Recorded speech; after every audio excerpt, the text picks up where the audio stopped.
Hello, my name is Manuel José Osorio and I will talk about The Tunnel by Ernesto Sábato. The main character is Juan Pablo Castel. He is a very famous painter, and from the start he says that he is reflecting on why he killed Maria Iribarne, and also that he doesn't regret it. At the end we see that he is doing this kind of reflection from the jail. This novel is told in first person by Castel's perspective. He claims that he will try to relay everything impartial. The tone of The Tunnel is mostly sad and solitary because the main character is isolated in his own tunnel, as the name says of the novel.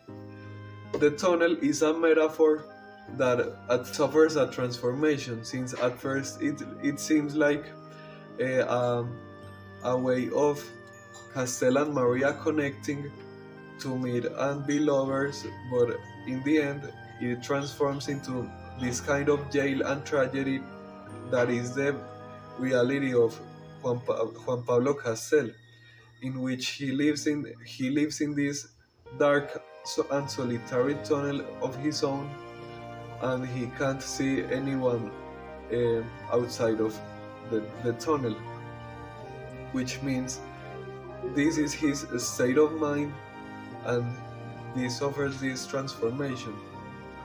Also, the book has a lot of perspectives, since we see how the contradictions in the narrative between what Juan Pablo thinks and what other characters say, and how they interact between each of them. From the narrator, which is Juan Pablo, we see that he is someone very solitary, which detests all groups. So this means his perspective is very closed and also very obsessive. Castel has a lot to do with the book The Perfume, where the main character is Jean-Baptiste Grenouille. He is passive and patient and waits like a tick for the moment where he can gain power by his talent with smells, because in the book The Perfume, smell has a lot of power in people. On the other hand, Castel is very active and attacks his loneliness with logic, analysis, and constant interrogation against him or other people.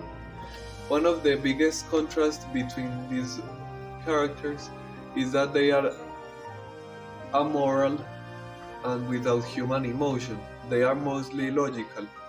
They choose life out of pure malice and lack any real concept of God or consciousness in their acts. For Grenouille, a woman is an object or a specific ingredient for a new scent, that this becomes the compass of his life. And in the other hand, for Castel, Maria is not an object but a person who can understand his soul through his art. Both use women as keys to their own fulfillment, but in very different ways.